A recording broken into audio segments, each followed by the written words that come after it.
Hey, bonjour à tous et bienvenue dans cette nouvelle vidéo. Aujourd'hui, je réponds à un commentaire bien particulier qui a été mis sous cette vidéo que je vous mets juste ici dans le petit i. Et ce commentaire, eh bien, c'était sous forme de question. Est-ce que j'arrive à terminer les programmes? Est-ce qu'il y a de la marge pour réussir à terminer les programmes ou est-ce que l'on doit partir du principe que nous n'arriverons pas à les terminer? Je vais répondre, ou en tout cas essayer d'y répondre dans cette vidéo. Donc si ça t'intéresse, on se retrouve tout de suite.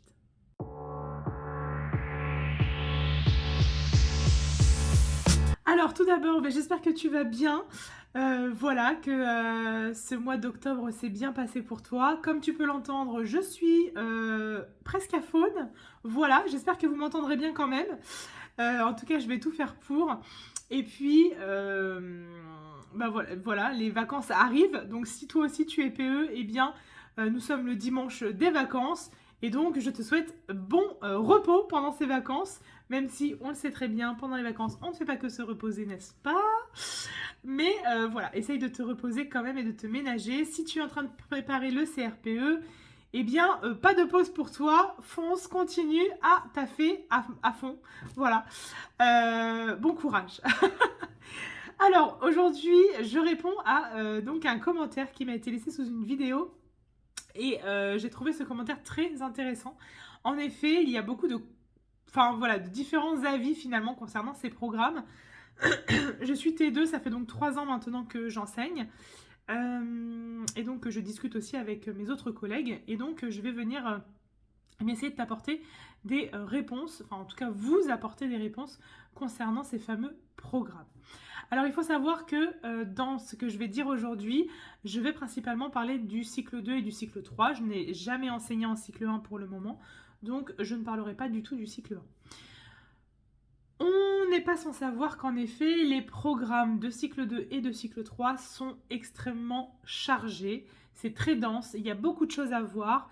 Et il est vrai, notamment en tant que jeune enseignant, qu'on peut être tenté de se dire c'est insurmontable, on n'arrivera jamais à tout faire avec nos élèves.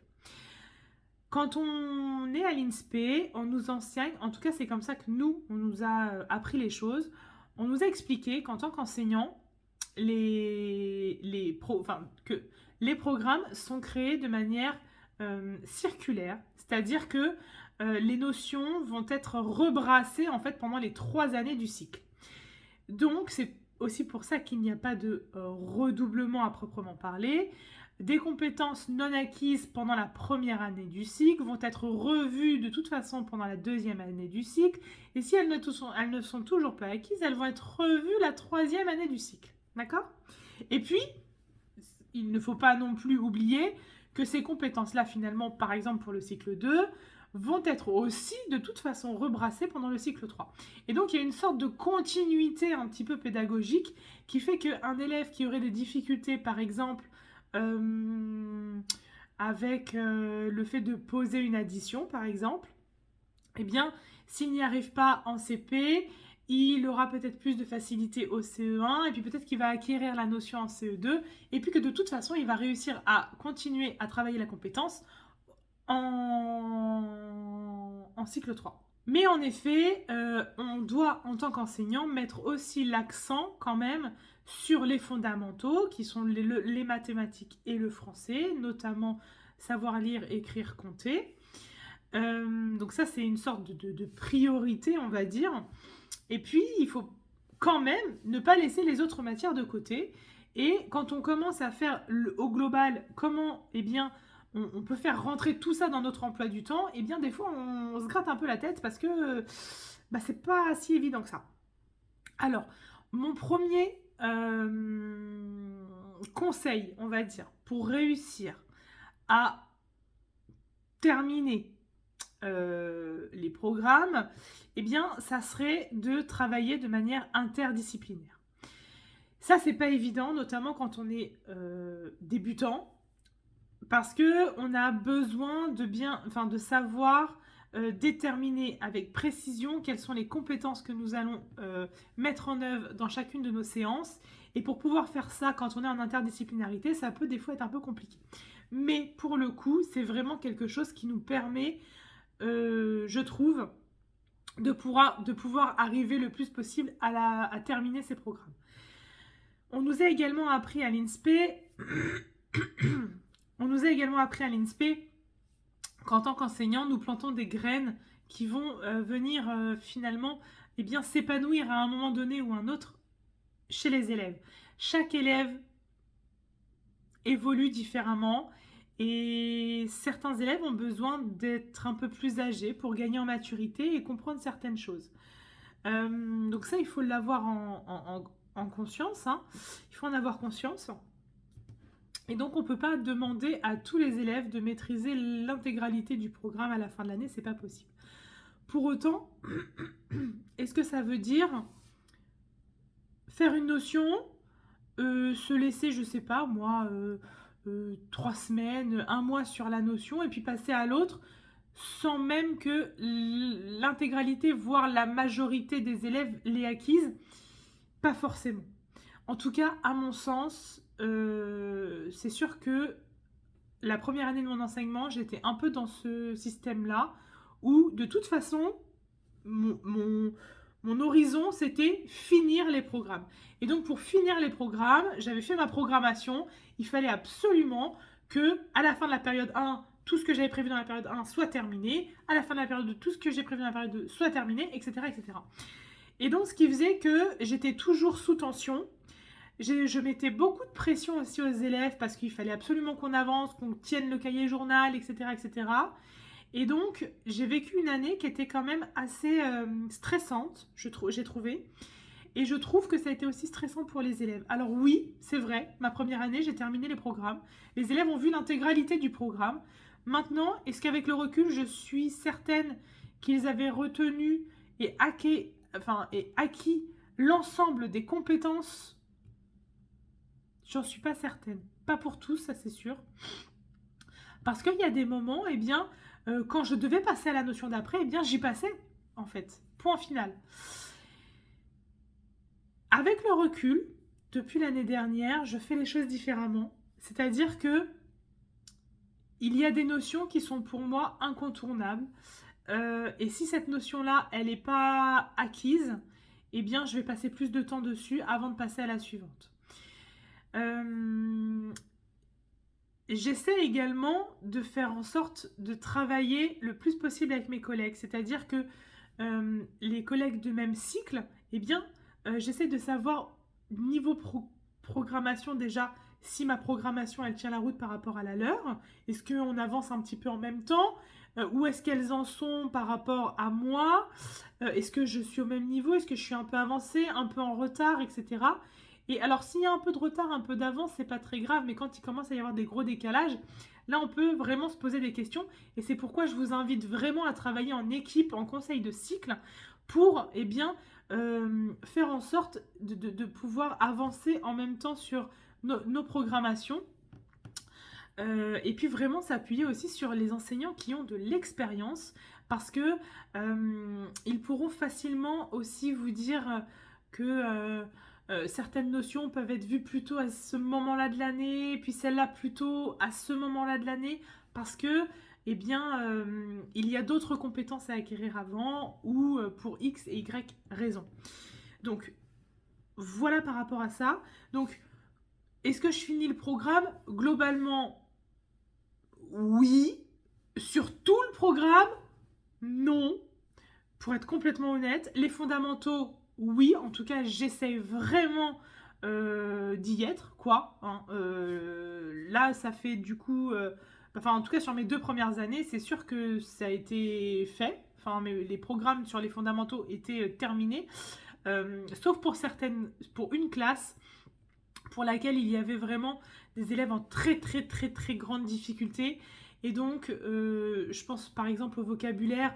Il y a des notions qui ont été vues mais pas approfondies. Voilà, on a vraiment été en surface. Donc c'était avec mes élèves de CE1. Voilà, il y a certaines notions en vocabulaire qui ont été vues vraiment qu'en surface. Voilà, donc Mais après, il faut aussi s'adapter aux élèves que vous avez devant vous. Enfin, ça sert à rien de courir à fond et puis d'en perdre quelques-uns sur le bord de la route. Enfin, en tout cas, moi, c'est pas ma façon de faire. Donc, ce que je vous conseille de faire, c'est vraiment de prendre du recul, d'essayer le plus possible de travailler en conseil de cycle avec vos collègues de même cycle, voire même de même niveau. C'est encore plus intéressant, s'il y a possibilité, bien sûr. Également d'avoir conscience en fait de la réalité de votre classe. Il y a des classes où ça va être compliqué peut-être d'atteindre le programme vraiment parfaitement maîtrisé jusqu'à la fin. Ça va être très compliqué. Enfin voilà, et c'est la réalité. Donc ne vous mettez pas la rate au courbouillon, vous faites ce que vous pouvez aussi. Voilà. Est-ce que vous avez de la marge pour réussir à terminer les programmes? Sincèrement, on court après le temps. En tout cas, ça c'est pour moi une réalité et pour mes collègues, c'est vraiment une réalité. On est tout le temps en train de courir après le temps parce qu'on a mille et une choses à faire et qu'on a des projets aussi qu'on met en place avec les élèves qui nous prennent du temps, etc. Et donc j'en arrive à mon quatrième point. Mon quatrième conseil, c'est vraiment de travailler en interdisciplinarité.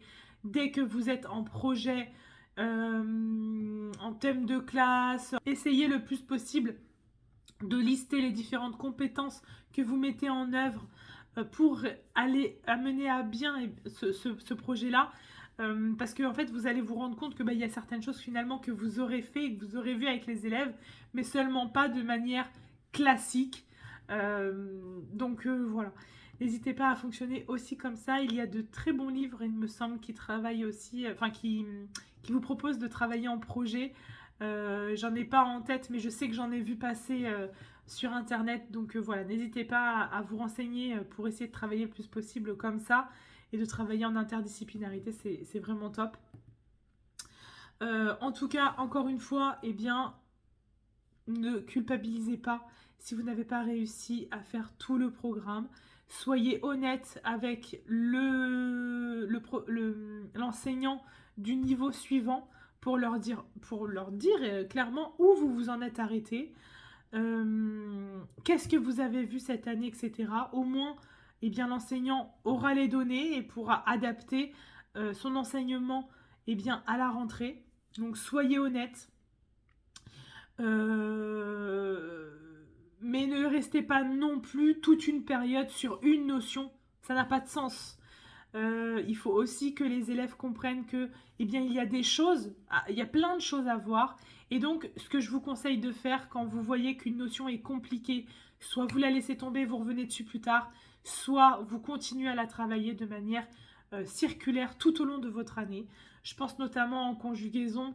Ça m'est arrivé avec mes élèves de CM1 de passer toute ma première période sur le présent.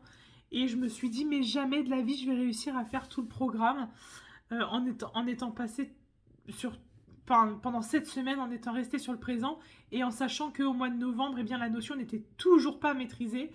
Je me suis dit que j'allais jamais y arriver. Et au final, j'ai un peu lâché l'affaire et cette notion-là, on l'a revue tout au long de l'année, plusieurs fois dans l'année, sur des petits rituels, des exercices, des ateliers, etc. On a brassé la conjugaison dans les dictées, blabla. Bref, dans tout. Et au final de l'année, à la fin de l'année, finalement, les élèves avaient quand même le niveau nécessaire, en fait, vis-à-vis de l'acquisition de cette notion. Donc voilà, ne perdez pas ça de vue non plus. C'est pas parce qu'une notion n'est pas complètement acquise des élèves que vous ne pouvez pas créer de petits ateliers de remédiation, d'approfondissement et puis tout simplement de révision tout au long de l'année. Alors c'est sûr que ça demande un peu de souplesse dans l'emploi du temps, ça demande d'y penser, ça demande de créer les ateliers aussi. Mais sincèrement, une fois que c'est créé, après encore une fois, quand vous êtes débutant, vous avez beaucoup de choses à créer et à mettre en place. Et puis après, vous réutilisez ce que vous avez déjà créé. Et puis là aussi, n'hésitez pas à voir avec vos collègues parce que des fois, on se dit je vais créer. Et puis en fait, vos collègues ont aussi des choses qu'ils ont créées eux-mêmes et qu'ils peuvent vous prêter pour votre classe. Donc n'hésitez pas à prendre appui sur vos collègues. Voilà, ils sont là aussi. C'est important en fait de travailler en collaboration avec vos collègues. Et donc voilà. Voilà, j'espère que j'ai été assez claire dans cette vidéo. Plutôt blabla finalement. Mais j'aime bien aussi ces petites vidéos qui bien m'obligent aussi à me positionner oui et non, mais à vous expliquer bien ce qu'il en est dans la réalité du terrain, qui est parfois un petit peu éloigné de ce qu'on nous apprend en théorie. En tout cas, faites ce que vous pouvez avec vos élèves et appréciez aussi vos moments de classe avec les élèves. Essayez de trouver des moments où vous kiffez être en classe avec eux, parce que c'est pas toujours simple, on n'a pas toujours des classes faciles. On a même de plus en plus, j'ai l'impression, des classes un peu compliquées. Et donc, le but, c'est aussi de trouver des moments où vous allez passer des moments de qualité avec eux et où vous allez vous éclater aussi, quoi, hein, parce que c'est un métier génial. Et donc, se mettre toujours la pression sur le programme et tout, c'est pas toujours hyper fun. Donc voilà, si vous voulez perdurer dans le métier, je pense qu'il faut aussi se ménager et ménager des temps aussi pour les élèves. Voilà ce que je pouvais vous dire sur ce sujet-là. J'espère que j'ai été claire. Si vous avez d'autres questions, n'hésitez pas à me les poser en commentaire. J'y répondrai bien évidemment.